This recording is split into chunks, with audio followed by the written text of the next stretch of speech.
காலையிலேயே பசுபதி பிரச்சனை பண்ணிக்கிட்டு இருக்க அங்கே வந்த போலீஸ்காரங்களும் அவங்களுக்கு சப்போர்ட் பண்ணுற மாதிரியே பேசிக்கிட்டு இருக்காங்க. அதே சமயம் நீங்கள் கடனாக வாங்கின பணத்தை வட்டியோட கொடுத்துட்டு அதுக்கப்புறமா இந்த வீட்டுக்குள்ளே போங்கன்னு சொல்ல, இதை கேட்டுட்டு சாரதாவும் எல்லாரும் இவனுக்கு சாதகமாக தான் இருக்காங்க, இதுக்கு மேலே நம்ம எதுவுமே பண்ண முடியாது, நம்ம எதுவாக இருந்தாலும் கோர்ட்டில் பார்த்துக்கலான்னு எல்லாரையுமே கூட்டிட்டாங்கன்ட்டு போகலான்னு பார்க்க, ஆனால் இதை தாங்கிக்கவே முடியாத பாட்டியும் திடீர்னு ப்ரெஷர் அதிகமாகி பசுபதியை திட்டிகிட்டே மயங்கி விழுந்துடுறாங்க. அப்போ இதை பார்த்துட்டு பதறி போன காவேரியும் சாரதாவும் உடனடியாக பாட்டியை ஹாஸ்பிட்டலில் அட்மிட் பண்ணிட்டு குமரன் கிட்ட இந்த விஷயத்த சொல்ல, குமரனும் அங்கே வந்து நடந்த விஷயம் எல்லாத்தையுமே தெரிஞ்சுக்கிட்டு ரொம்பவே கோவப்பட ஆரம்பிக்க, சாரதா தான் அவங்கள சமாதானப்படுத்திக்கிட்டு இருக்காங்க.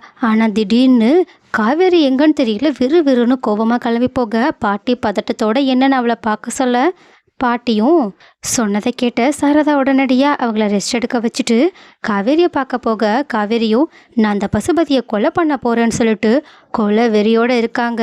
இதை கேட்டுட்டு பயந்து போன சாரதாவும், ஏண்டி ஏற்கனவே நமக்கு நேரம் சரியில்லை, நீ வேற இப்படி எல்லாரும் முன்னாடி வச்சு கொலை கிலன்னு பேசிக்கிட்டு இருக்கியே, நாளை பின்ன இதுவே ஒரு ஆதாரமாக வந்து உனக்கு ஏதாவது ஆயிடுச்சுன்னா நான் என்னடி பண்ணுவேன்னு சொல்ல, காவேரியும் என்ன ஆனாலும் எனக்கு கவலை இல்லை, நான் நிஜமாவே அவனை கொலை தான் பண்ண போகிறேன்னு சொல்ல, சரதா ஆனால் காவேரியோட கோபத்தை கொஞ்சம் கொஞ்சமாக குறைச்சி அவங்க கிட்ட கொஞ்சம் சென்டிமெண்ட்டாக பேசி அவங்கள ஒரு வழியாக அங்கேருந்து கூட்டிகிட்டு போயிடுறாங்க. ஆனால் அதுக்கப்புறமா வீட்டுக்கு போயிட்டு பார்க்கும்போது தான் எல்லா பொருட்களும் வெளியே இருக்கிறத பார்த்துட்டு சாரதாவோட மனசு கேட்கவே இல்லை. அதனால அவங்க கதறி அழ ஆரம்பிக்க, காவேரியும் கோபத்தோட இதுக்காக தான் நான் அவனை கொன்னுறேன்னு சொன்னேன், இப்போ கூட சொல்லு கொல்ல நான் தயாராக இருக்கேன்னு சொல்ல, ஆனால் அப்போ தான் சாரதாக்கு ஒரு விஷயம் ஞாபகமே வருது. ஏன்னா குமரன் தந்த அந்த வீட்டோட ஒரிஜினல் பத்திரத்தை சாரதா அங்கே தான் ஒரு பையில வச்சுருக்காங்க.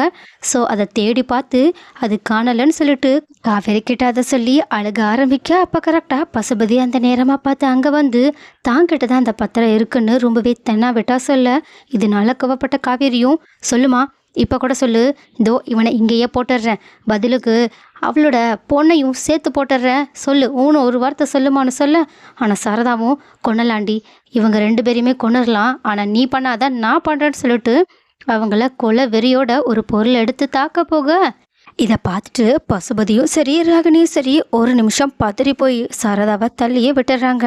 இதில் கோபப்பட்ட காவேரியும் அவங்கள தர மாறையா அடிக்க ஆரம்பிக்க, மதிலுக்கு அவங்களுமே அடிச்சுக்கிட்டு இருக்காங்க.